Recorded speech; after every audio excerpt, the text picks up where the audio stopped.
I am 20 something. No need to know everything, just 20 something is enough.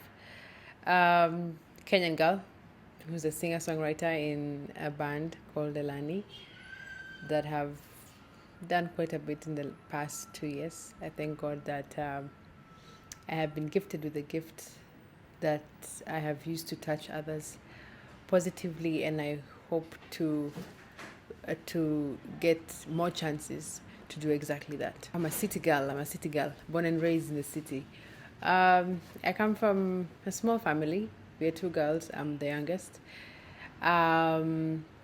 Grew up, I was raised by fantastic parents. My dad and my mom are truly a blessing. And they have done so much for me, and I'm forever grateful. I have a sister that is such an overachiever. Jesus, so stressful to be her younger sister, because I mean she set the bar so high.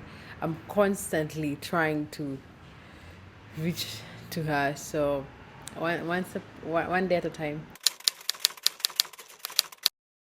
Honestly, for me, it was a beautiful mistake. I didn't really think I was much of a singer because, again, my overachieving sister back, I think I was like what 6, 7, and she's 3 years older than I am. We had a singing competition, and our house help jockey at the time was the judge. So we both had around 20 minutes to prepare. We prepared, and then we sang for jockey. And I won, but my sister said no. She's the winner, and I can't sing. So for me, that was that. But I've always loved music. I remember even we were fortunate enough to be able to go for holidays as a family. As usual, we were given money and then told you have 1 hour in the mall, go get whatever it is that you want to get, and we'll meet back here in an hour. Okay, my sister has gone, she's gone to buy clothes and blah blah blah. And I went to the music shop and I bought myself my first ever keyboard. So I've always loved music. I've always listened to music. I've always thought that musicians are very cool, but I didn't really know that I had the talent. So it's up until the time that I met Maureen and Brian that I sang. Only reason I was there is because this guy really liked me, and he was Brian's friend, and he invited me to this thing where people were singing or something. I was like, okay, I'm not doing anything, I might as well, right? So when I got there, I remember his name was Patrick. I'll never forget Patrick. I met up with Patrick. I was excited, and we were talking and stuff. And then we were asked to sing this song together as a group. And so this guy just comes with this awesome lyrics and an awesome voice, and he goes, "No, no, no, no. Okay, it was like your turn." I'm like, what? Like, yeah, just sing what I just sang. And I was getting a bit frustrated and overly nervous, and he was getting more frustrated because it's like, Ala, when you came here to do what? So you came here to sing. I'm like, okay, so I started to sing, and then I'm like, okay, nobody thinks I'm weird. Maybe I should go with it. Yeah? Yeah? Okay, you guys are bumping your heads. Okay. Oh, let's do this. All right. Yeah. Oh. Yeah. 7 years later, I'm here. Have I used my degree? Yes. Is it in the most, what's that word that I'm looking for? What's that? Conventional way? No. I gained what I gained in school, and I'm grateful. And it shaped my life, and that's why I am who I am now. If I never went to school, I don't think I would have been able to see the opportunities that Elani has been able to see over the 7 years that we've been together. I have tried formal employment. I interned once at an insurance company, and it was, for me, it wasn't the perfect fit.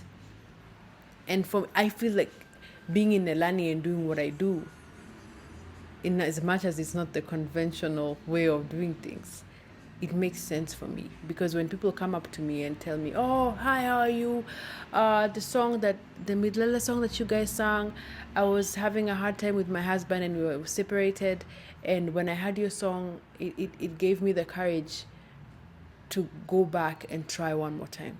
Come on, I can die. I haven't cooked in a very long time. but I've just gotten back to cooking.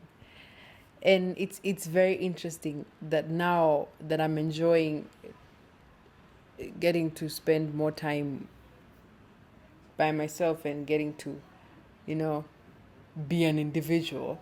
I'm enjoying things that I never even used to think about. Now I enjoy cooking, and I'm excited to try new things. Well, before this area of my life, I think I hadn't cooked for almost, don't judge me, a year and a half. So, well, my mom is like the best cook in the universe, and she enjoys to cook, and that's where I learned how to cook. So I really did pick up a lot from her. So she's very excited that now she comes home and she finds dinner ready. This fantastic day, it's at the end of the day, and we're just waiting to be picked up. And everybody's excited. So there was this wheelbarrow lying around, and one of my friends was like, let's play this game where two people get into the wheelbarrow and we push the wheelbarrow along. But there was this point where the ground was a little bit raised. So once the wheelbarrow hit that spot, the guys inside had to like jack up because of the impact and the speed at which it was being pushed. And I remember some guys went, and I was like, oh, that looks like fun. I want to do that, right? So I was the one inside the wheelbarrow, and my friend was seated at the edge of the wheelbarrow, and her legs were hanging out. Sour, right? In the wheelbarrow, our friend is pushing in. It's really going really, really quickly. And as we were approaching that lift, I was like, man, I'm not ready. I don't want to do this. I don't want to do this. But it was too late. The thing was moving. I mean, fun was about to be had. And we hit that thing so hard. I was so scared. Literally, in like 5 seconds, I peed on myself, like completely. Please note I'm a Form 4 child at the time. I peed on myself, completely. How old were you? Form 4. Yeah, quite old. Quite old, eh? Yeah, it's very embarrassing, and it's memory. Completely engraved. But you know what? Let me just tell you something. We are all so scared of peeing on ourselves. Nothing happens. You just pee, and it ends there. I mean, I didn't die. That's not even the worst. I have, yeah. If this was like a date, I wouldn't have started with that one. Probably I would have tried to look for a more chill one, but I wouldn't go up the top of the list because I'm not sure if I would have been able to get a second date. For me, honestly speaking, it depends on the day. If I'm having a day, but then I'm going to give you another side eye that you've never received before. Which is, we're all human, so don't judge me. Look at that Elani, she could give me a side eye. I'm just human at the end of the day, I'm having a day. So let me have my day. But if I'm having a good day, I'll wave and say thanks. As a woman, those are things that you will always get. We always get that. Even before Elani, after Elani. Those are things that, men all over Kenya are ready and willing to appreciate women whenever it is that they get to see them. So, if you're being appreciated, more power to you. Keep wearing those dresses and heels. If you're not, maybe you need to change your dress code. I'm just saying, no shade. Don't start attacking me. I'm just saying, I'm in a very serious relationship with Jesus Christ, my Lord and Savior, and He truly is my Lord and Savior. But I want to expound more on why we say that. Say I'm seeing someone. I signed up for this. I signed up for this Elani business where I get interviewed and I get to be asked personal questions and everything else in between. The person that I'm seeing hasn't signed up for that. So it's not fair for me to because once I say yes to that question, you'll start asking me questions like who is he? Maybe you wouldn't ask me for his name, but I'll start to now personally describe him. And that now goes into our life together. And he didn't sign up for that. I signed up for this. I truly do believe that being a mother was one of the things that God made me for, because I truly do love children.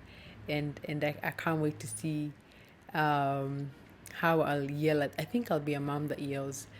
I think I'll be that mom. It's unfortunate, but I will be that mom that goes like, "What were you doing? Did I just not tell you to do that?"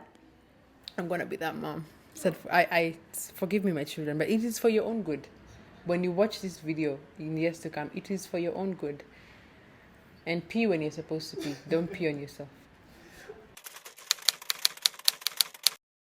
If I was 7 years younger, I would have told you swimming and some other sport. But honestly speaking, my hobby right now is, I know it'll sound like, oh, look at you, you're so deep. But right now, I'm enjoying life. That's my main hobby, because I have gone through, not a lot like I've been hurt and, I've been dying inside. No, it's just that the last 7 years have been a lot of work for us, and a lot of just dedication, persistence, and just a lot that I felt like for a second there I had forgotten that I am an individual and I need to be exactly that, an individual. I'm doing the things that I like to do, and I'm finding out new things about myself that I didn't really even know that I truly liked. So right now, that's my main hobby. I have a really, I picked up a bad habit where I don't use, or rather speak, the English language correctly. So I'm reading books to ensure that I can polish up on my prepositions and my vocabulary.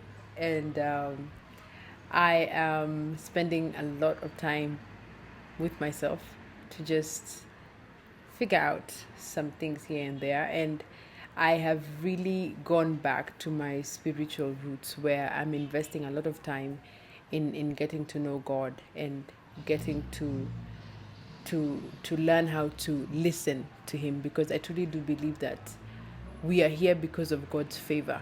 I like to have fun. I really, really do. But I would rather have, other than going into a club and everything is just so confusing, I would rather have Maureen, Brian, my sister, and our other friends to just together in one area, and we take fun in that way. At least I know the people, we know each other like that, and we can have fun and have constructive, silly conversations, and just have a safe night, as opposed to that club situation where everyone is a stranger, and I'm not too sure whether you're looking at me or my bag and its contents. It's tiring where you have to go out and you're holding onto your bag. You can't wear a nice necklace because someone is gonna jack you, or you have to talk on phone like that and put it right back. No, that's not fun. For me, that's not fun. What's most important, I believe, in life is to understand why you are put here. The moment you are able to understand this, and by this I mean purpose, your purpose in life. And the number one way to figure out what your purpose is that purpose is for we. It's never for I. So if you're doing something and you're the only one gaining, then highly likely that's not your purpose. That's just something that you're good at that is earning you a few shillings here and there. But the moment you find that one thing that you do, and you do so well that not only does it help you and impact you, but impacts other people, you should stick to it. Because highly likely that's why you were born. That's why you were put here. That's why you're constantly being given the gift of life, because there's something that you need to achieve that is greater than yourself, so as to impact others. If the faster you find that, the faster you start to live a whole and complete life, and the faster you transition from hi, how are you, I'm happy, to hi, how are you, I have joy in my heart. Because joy is just the deeper level of happiness. Happiness is very surface, but joy is just within. You wake up in the morning, you have a smile on your face. You don't know why, but you feel like, you're Tarzan, and you have an S on your chest, and you're Superwoman or Superman, and nothing can come between you and your day. Hey, what's up? This is Wambui from Elani. Keep reading Nairobi News. You're watching Snappy 7.